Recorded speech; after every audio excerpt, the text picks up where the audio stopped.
ভাবতে হবে। তামিলনাড়ুতে 5% মুসলমান গো, কত? ওরা কিন্তু ভোট ব্যাংক হয়ে নাই, ওই জন্য তামিলনাড়ু সরকার ওরা ভোটার হয়ে আছে, ভোট ব্যাংক হিসাবে নয়। ওরা মানুষ হয়ে আছে, শুধু ভোটার হিসাবে নয়। সেই জন্য ওদের সরকার ওই 5%-এর জন্য অত লড়াই শুধু করছে না, সংবিধানকে বাঁচানোর লড়াই করছে। আর বিজেপির বিরুদ্ধে সত্যিকারের লড়াই করে তার প্রমাণ দেখিয়ে দিচ্ছে তামিলনাড়ু সরকার। আর আমাদের রাজ্য সরকার মোদির জন্মদিনে ফুল মিষ্টি পাঠাচ্ছে, চাদর পাঠাচ্ছে। আরএসএস এর চিফ মোহন ভাগবত জিকে আপনার ভালো আম দিয়ে পাঠাচ্ছে। আর অমিত শাহ এইগুলো কেড়ে নেওয়ার চক্রান্ত করছে। সেই অমিত শাহ সৌরভ গাঙ্গুলির বাড়িতে আসবে, কি খাবে তার মেনু ঠিক করে দিচ্ছে এই মমতা ব্যানার্জি। আর আপনি ভাবছেন মমতা আপনার নাকি মাদ্রাসা মসজিদ ঈদগাহ বাঁচাবে। আপনি বলুন, আমি কিতে গেল গো, আমি লাস্ট কাঁধে বাড়ি এসে ওইটা খাওয়া দাওয়ার ব্যবস্থা করলাম, তোমার অঞ্চলে না, নারায়ণপুরে তো। আচ্ছা, আমি একজনের বাড়ি এসে খাওয়া দাওয়া করেছি। মালিক ভাই তাকে যদি খাওয়া দাওয়ার নিয়মটা বলে দেয়, ভাইজান বেশি ঝাল খায় না, বেশি তেলা জিনিস খায় না, তাহলে এত বলতে পারবে কেন? মালিক ভাইয়ের সাথে সেই রকম আমার সম্পর্ক আছে বলি তো। কি গো, হ্যাঁ? তো অমিত শাহকে কি কি খাওয়ালে ভালোবাসতেন উনি? অমিত শাহ কি কি খেতে ভালোবাসেন?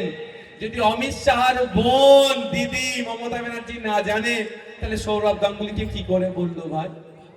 এখনো আপনাদের ভরসা হচ্ছে না? এখনো বিশ্বাস হচ্ছে না যে কি লেভেলে আপনাদেরকে ঠকাচ্ছে?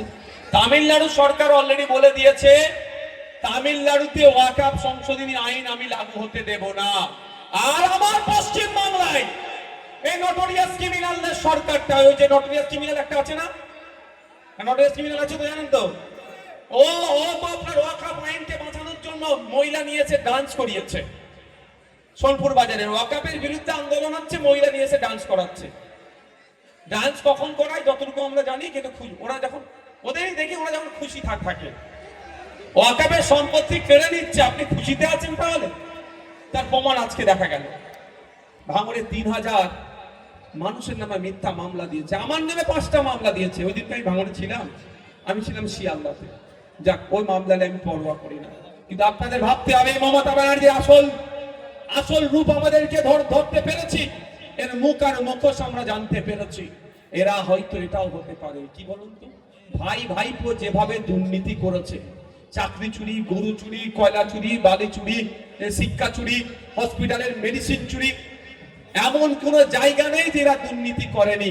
এই দুর্নীতির হাত থেকে বাঁচার জন্য হয়তো এটা হতে পারে। কি করেছে? যে তুমি বিজেপি, তোমার হাতে আমি দিয়ে দিলাম ওয়াকফ সংশোধনী আইন, তুমি বাংলায় ইমপ্লিমেন্ট করো, আমার ভাইপো আমার দলের নেতাগুলোকে ধরে জেলে ভরবে না। এটা হতে পারে তো? কি গো, এখন কি করতে হবে? এখন মমতা ব্যানার্জিকে দায়িত্ব নিতে হবে। এখন মমতা ব্যানার্জিকে দায়িত্ব নিতে হবে।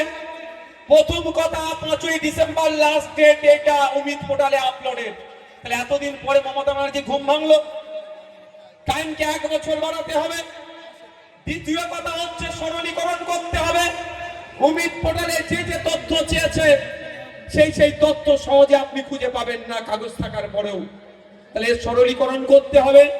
3 নম্বর যেটা হেবা আছে, মৌখিক যান যেটা আছে, সেটাকে এনরোল করতে হবে ওয়েস্ট বেঙ্গলে। এই ওয়াকফ বোর্ডকে এই দাবিটা আমাদেরকে তুলতে হবে। তাই বন্ধুগণ, যেভাবে এসআইআর নিয়ে মমতা ব্যানার্জি দলের লোকেরা বারবার নির্বাচন কমিশনে হোঁচট খেয়ে পড়ছে, স্টেট থেকে সেন্ট্রাল নির্বাচন কমিশনে গিয়ে লাফালাফি করছে, ওয়াকফের অ্যামেন্ডমেন্ট অ্যাক্টকে বাতিল করার জন্য ওই কোনো পদ দেখেছে? ওই পদে গিয়েছে? আপনারা কি আমার কথা বুঝতে পারছেন না? না বুঝতে পারলে বলবেন, আমি অন্য টপিকে চলে যাব।